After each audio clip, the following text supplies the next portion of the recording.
Kami laporkan Bapak Presiden, lapangan Merdeka hari ini terakhir kami pakai. Selanjutnya akan ditutup oleh wali kota dan akan dilakukan pemugaran, dikembalikan ke lapangan Merdeka Situs Sumatera Utara.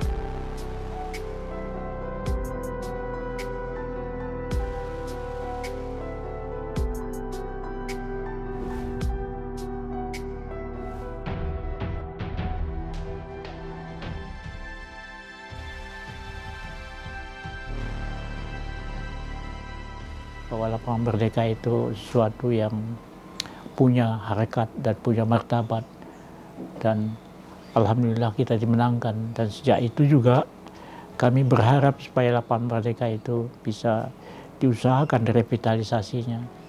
Dan sekarang dengan kehadiran Pak Jokowi, usaha itu nampaknya itu akan berhasil, dan kami juga berusaha berdoa supaya itu berhasil. Apa yang ingin kami katakan di sini setelah lapangan Merdeka itu nanti direvitalisasi, yang pertama, agar lapangan Merdeka itu menjadi situs kemerdekaan. Itulah yang paling usaha, yang paling top yang bisa kita katakan. Karena dengan menjadi situs kemerdekaan, maka dia itu akan terangkat menjadi sebuah situs nasional yang tidak lagi terkait dengan situs katakan daerah. Dan kalau itu sudah dijadikan situs nasional dan Pak Jokowi akan memproklamirkannya, itu artinya di luar Pulau Jawa, maka Medan ini akan menjadi sebuah tempat situs kemerdekaan. Lapangan Merdeka itu diresmikan sebagai situs sejarah, situs katakanlah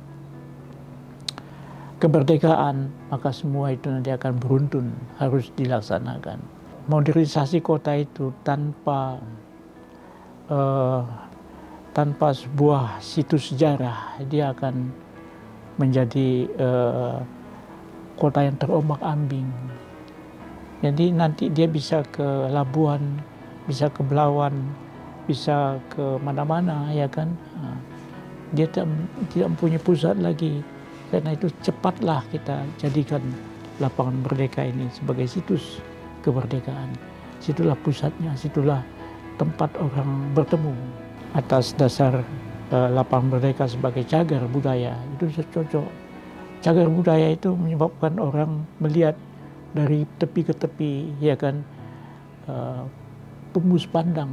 Tidak ada lagi gedung-gedung yang membuatkan orang tidak melihat bidang atau tepi-tepi, dari tepi ke tepinya itu. Term besi ini diusahakan untuk hidup dengan subur, ya kan.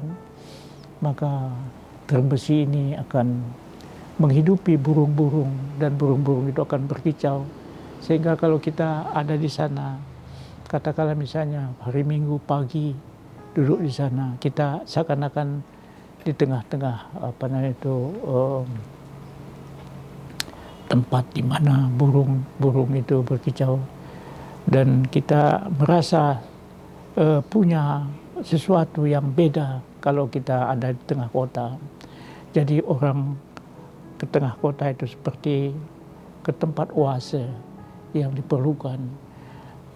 Orang di sana akan bertemu muka satu sama lain, dan orang itu akan melihat satu sama lain sebagai warga kota, tidak sebagai sesuatu yang lalu lalang saja, ya kan.